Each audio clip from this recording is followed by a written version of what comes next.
Hello, and today we are installing Fedora in a virtual machine, specifically VirtualBox. And if you're wondering why the heck is Rufus here, that's because I was trying to show you how to make a bootable USB as well, but I just wondered if you are watching this video, then you probably know how to do that. And if the VirtualBox install and the main install is basically the same, and most things are similar. So I'll just show you how to install in a virtual machine, and that's really simple. So let's just get into it. So the first thing we need to do is fire up the VirtualBox. And I'm using VirtualBox because it's free, high performance, and it's open source. So everything you use here is free. So then, once you have this open, what we have to do is create new. It's really simple to actually create a virtual machine in VirtualBox, and if you're using the latest version, you can actually just name the project or name the VirtualBox, and it will automatically detect what you are typing. And as you can see, the version is already selected and everything here is selected. Then we will select the ISO and just selected where you downloaded it, and I just selected this because I already tested this. And if you are wondering how to do it in another location, just do here and just find where the ISO is, and that's basically how you insert it. And by doing this, you are essentially just saying the virtual machine, well, this is the ISO we want to use, and this is the same as inserting a pen drive in your main machine.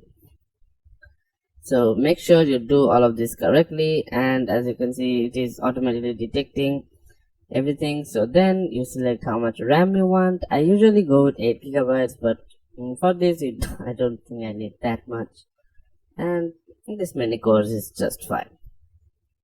And again, just make sure you have enough resources to run this properly, and just select the disk drive and make sure that you have enough so you can install it and other softwares if you require it. Then just go next and then install, and this will give you a preview of what you are actually doing. So make sure to check if everything is alright, and most things are changeable, so if you do make a mistake, it's not groundbreaking, because again, this is the virtual machine, and if anything goes wrong, you can just clear it out and do it again. And now we just wait for it to boot up. Now the neat thing about Fedora is it is an in-between of Debian and Arch. And what I mean by that is Debian usually has a more stable system, and the drawback to that is that it is a little bit older, because if you don't know, in most cases the older things have a more stability because they have been maintained for a longer time. But in Arch, it will give you the bleeding edge software, but it is a bit unstable, and if you don't know what you are doing, Arch is not recommended. But Fedora, on the other hand, is kind of like the in-between. It will give you the Arch-like software, like not that latest, but not too far off, maybe 1 or 2 updates behind, but the stability of Debian as well. So once you are here, just install to hard drive, and then Fedora is actually a really good system because the installation is fairly simple. Like, you will almost have a guided install, like it will guide you through. So you select the language, then your installation destination, and once you're here, you need to select what hard drive you are using. So if you have separate hard drive for this, you can just select it from here. And as for dual boot, like if you want to make me to make a video on that, please let me know in the comments. But other than that, it's really simple. Like, you can do manual configuration as well as custom configuration. So if you want to configure this yourself, and then just back out of it, and there we go, everything is set. And so once we click this, it will begin installing, and we will have a Fedora system, and it's actually that simple. And if you have ever installed Arch, you know how difficult that is. Even if you use the Arch install command, it's still fairly difficult to install Arch.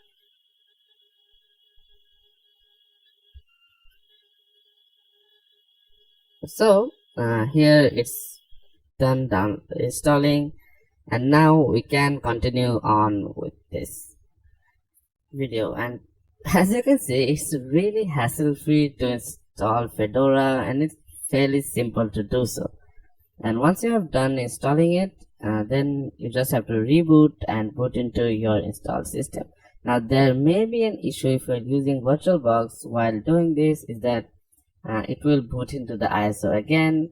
As you will see here, you can see that it actually booted into the ISO again, and we don't want this. We don't want this to pop up every time we boot into a machine, and there is no way of actually just bypassing this. And so we'll just remove the ISO. It's like unplugging your pen drive.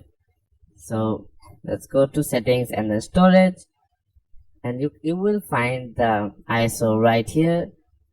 Just you can tick this, but just remove this and it's fine, because that one is just a disk file. And once you've done that, you just do okay, and it should be fine. And remember, it's not like it will not destroy your system, because that we remove is an ISO or a disk image file. So now if you boot it, it will boot directly from our virtual hard drive. And if all this seems a bit complicated, well, it shouldn't, but if it does, don't worry about it. It's fairly simple. A virtual hard drive is basically just a hard disk that has been virtualized into a section where we'll just use it. Well, there we go. So now we have a system, and as you can see, it's welcoming us, Fedora. Welcome to Fedora. Thank you. And I will just turn this off, then skip this, and then here it will ask for your username and password. So there we go. And then you just have to set your password, and I just set a really simple password just to show you. And after it's done, now we have a complete system. So as you can see, it's a little bit smaller, and it is using the GNOME 43 desktop environment. So if you're wondering why the heck is the dock missing, that's because it does not come with the dash to dock. And if you're using another version, I don't know if it does come with that, but I don't think in this version it does. So let me just change some of the things. But you can check the documentation on the dash to dock page, or you can check the video I have on that. It is with Arch Linux, but I think the commands are not too far off. Again, you can just check the documentation. I'll link it below if you need it. So there we go. That's basically how you install Fedora Linux in a virtual machine, and if you followed the steps properly, you can also install this